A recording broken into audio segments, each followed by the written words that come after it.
Hal yang harus kita perhatikan bukanlah durasi waktu me time, melainkan konsistensi.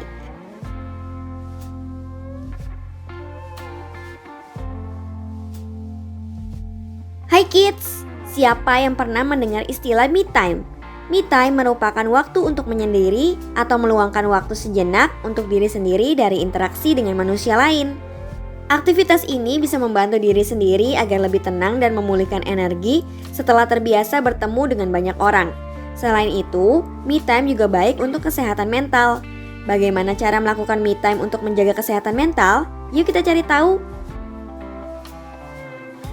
Langkah melakukan me time. 1. Menyiapkan waktu khusus. Kita bisa memulai dengan mencari waktu luang khusus agar bisa melakukan me time. Nggak perlu berlebihan, kita bisa memulai aktivitas ini hanya dengan 5-10 menit. Hal yang harus kita perhatikan bukanlah durasi waktu me time, melainkan konsistensi.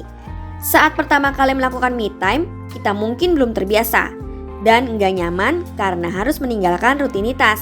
Namun setelah melakukan me time, kita akan merasakan banyak manfaat dan energi setelah memberikan waktu istirahat bagi diri sendiri. Sebelum kita lanjut videonya, jangan lupa klik tombol subscribe dan tombol loncengnya ya.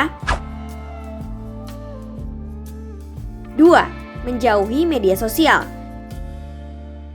Sebelum memulai me time, kita bisa mematikan handphone sejenak dan menjauhi sosial media.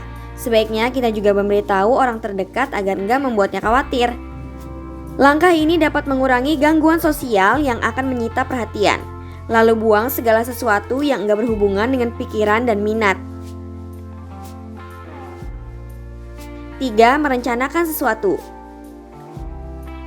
Meskipun enggak memerlukan perencanaan khusus, kita bisa merencanakan aktivitas apa yang akan kita lakukan untuk me time.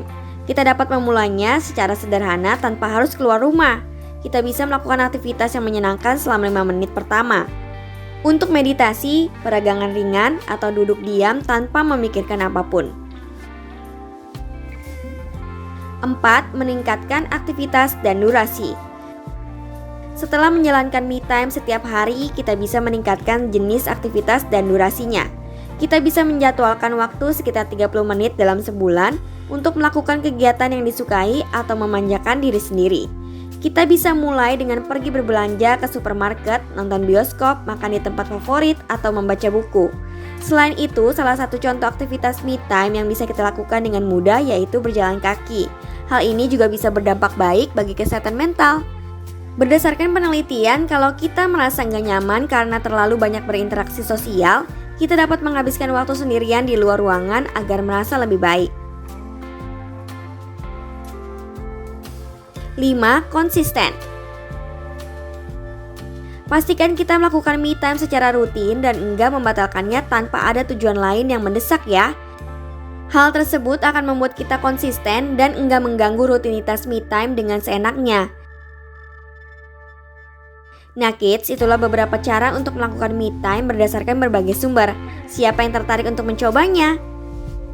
Sekarang yuk kita cari tahu tips mengontrol amarah untuk remaja. Sampai di sini dulu ya videonya. Jangan lupa like, komen, subscribe, dan share ke teman-teman lainnya ya kids. Bye-bye!